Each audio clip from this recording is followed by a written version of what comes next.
कर दूं न घड़ी उम्र की एक और घटा दी।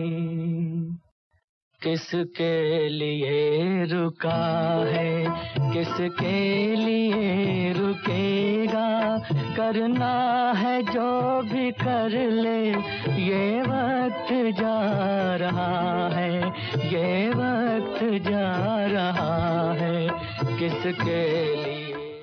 ओम शांति, ओम शांति। आज की तारीख है 27/12/11 और आज फिर से आपको परीक्षा पत्र दिया जाएगा।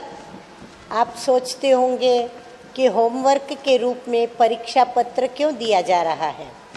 तो वार्षिक परीक्षा ली जाती है जब हम पढ़ाई पढ़ते हैं स्कूल में या कॉलेज में या यूनिवर्सिटी में। तो हमारा वर्ष के अंत में पेपर होता है, एनुअल एग्ज़ाम देनी पड़ती है। तो ये हम स्वयं को प्रश्न पत्र देकर एग्ज़ाम देंगे और एग्ज़ाम में हम अपनी रिज़ल्ट को नोट करेंगे और रिज़ल्ट नोट करने के बाद जो कमी है उस कमी को हम नए साल से भरना शुरू करेंगे। नया साल, नई बातें, नई धारणाएं, नया पुरुषार्थ, नई मेहनत, नया उमंग, नए उत्साह के साथ हम आगे बढ़ेंगे।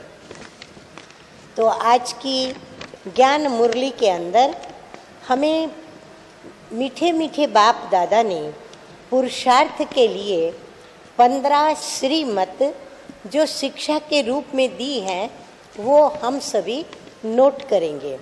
तो अभी श्रीमत के रूप में, शिक्षा के रूप में कौन सी श्रीमत आज बाबा ने दी है वो आप नंबरवार नोट करते चले जाएंगे। तो मीठे मीठे बाप दादा कहते हैं परम शिक्षक के रूप में हम सभी रूहानी विद्यार्थियों को, गॉडली स्टूडेंट को, मीठे बच्चे, नंबर 1, संगम की इन अमूल्य घड़ियों में श्वासों श्वास बाप को याद करो। नंबर 2, जो शिक्षा श्रीमत के रूप में तुम्हारी एक भी श्वास व्यर्थ न जाए वो हुआ याद करो। और ये है व्यर्थ न जाए। व्यर्थ न जाए तो क्या करें? तो हमें याद करना है। प्रश्न है, इस समय तुम्हारा मनुष्य जीवन बहुत बहुत वैल्यूएबल है, कैसे? तो ये प्रश्न अलग है। इस प्रश्न के उत्तर में मीठे मीठे बाप दादा ने 5 बातें बताई हैं जो बातें आप नोट करेंगे।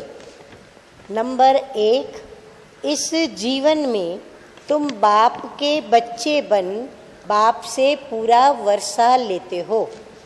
इसी मनुष्य तन में तुम इससे ही मनुष्य तन में पुरुषार्थ कर तुम कौड़ी से हीरे जैसा बनते हो, बेघर से प्रिंस बनते हो, इनसॉल्वेंट से 100% सॉल्वेंट बनते हो। इसलिए अब शिक्षा के रूप में तीसरी बात, इसलिए तुम्हें इस समय को व्यर्थ नहीं गंवाना है। नंबर 4, हर श्वास बाप की याद में रहकर सफल करना है। नंबर 5, कर्म करते भी याद में रहना है। अच्छा गीत बजा है, बहुत ही अच्छा, सुना भी होगा आप लोगों ने। ये वक्त जा रहा है। उस गीत की शुरुआत ही ऐसी है कि गाफिल तुझे घड़ियाल ये देता है मना दी, मना सावधानी दे रहा है, गर तूने घड़ी उम्र की एक और गंवा दी। किसके लिए रुका है, किसके लिए रुकेगा, करना है जो भी कर ले, ये वक्त जा रहा है, ये वक्त जा रहा है। तो ये समय का गीत है। अच्छा, धारणा के लिए बाबा ने बातें बताई हैं, लेकिन उसमें मैं धारणा का नंबर 1-2 बोलूँगी, परंतु शिक्षा के नंबर मैं आगे के बताऊंगी।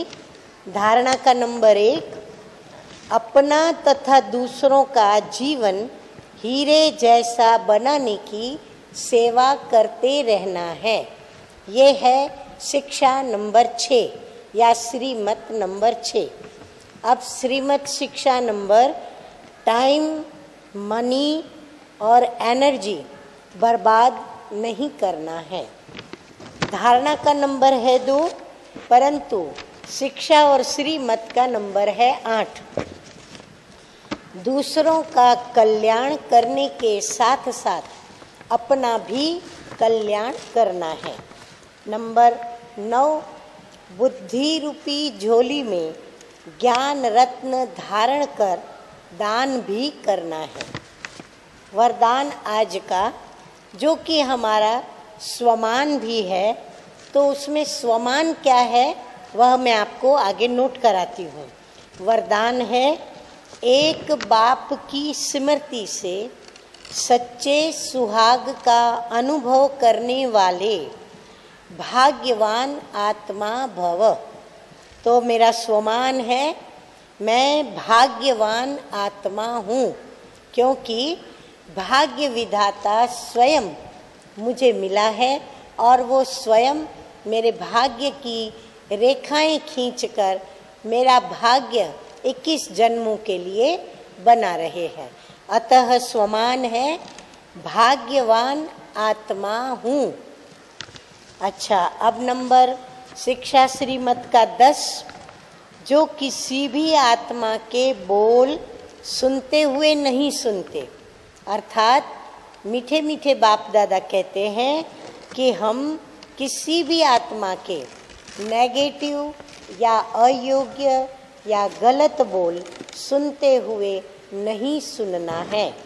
नंबर 11 है, किसी अन्य आत्मा की स्मृति संकल्प व स्वप्न में भी नहीं लाते, अर्थात किसी भी आत्मा की याद आती है या उनकी बातें याद आती हैं, तो चाहे वो नेगेटिव हो चाहे पॉजिटिव हो, हमें स्मृति में या संकल्पों में नहीं लानी है, क्योंकि उसका प्रभाव हमारे स्वप्न पर भी पड़ता है, तो हमारे अमृत वेले के उठने पर भी उसका असर होता है।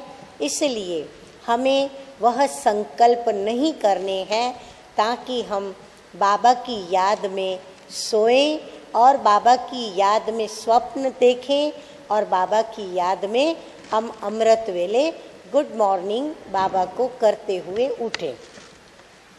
नंबर 12 है, किसी भी देहधारी के झुकाव में नहीं आते, माना नहीं आना है।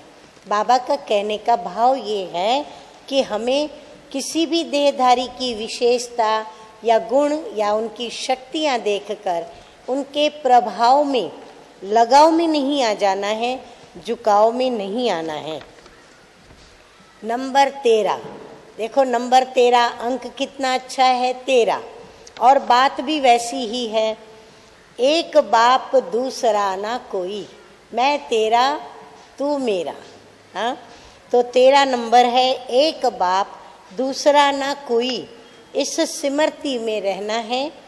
उन्हें अविनाशी सुहाग का तिलक स्वतः ही लग जाता है।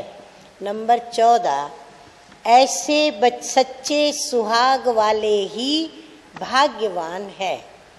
तो बाबा कहते हैं अपने को सच्चा सच्चा सुहाग वाला बनाना है और स्वयं को इतने ऊंच भाग्य वाला बनाना है। फिर आज का स्लोगन है और उस स्लोगन के अंदर ही हमारी 15वीं श्रीमत और शिक्षा है। पहले स्लोगन पढ़ लेती हूँ। अपनी श्रेष्ठ स्थिति बनानी है तो अंतर्मुखी बन फिर बाहर मुखता में आओ। अर्थात बाबा कहते हैं, मीठे मीठे बच्चे, यदि हमें श्रेष्ठ स्थिति अर्थात बीज रूप की स्थिति में, लाइट हाउस, माइट हाउस, अशरीरी, विदेही स्थिति में, कर्मातीत स्थिति में स्थित होना है तो हमें अंतर्मुखता धारण करनी है। मौन अर्थात मन का मौन रखना है और बाहर मुखता को हमें स्टॉप करना है, बाहर मुखता में नहीं आना है। तो ये हमारी 15वीं बात हो गई कि हम अंतर्मुखी बने, बाहर मुखता में न आए। अच्छा, आशा करती हूँ आप सभी ने 15 यह जो बातें बताई वो नोट की होंगी। तो अच्छा, मीठे मीठे सिकिलधे बच्चों प्रति माता पिता बाप दादा का याद प्यार और गुड मॉर्निंग। रूहानी बाप की रूहानी बच्चों को नमस्ते। हम रूहानी बच्चों का रूहानी बाप दादा को याद प्यार, गुड मॉर्निंग और नमस्ते नमस्ते। ओम शांति, ओम शांति।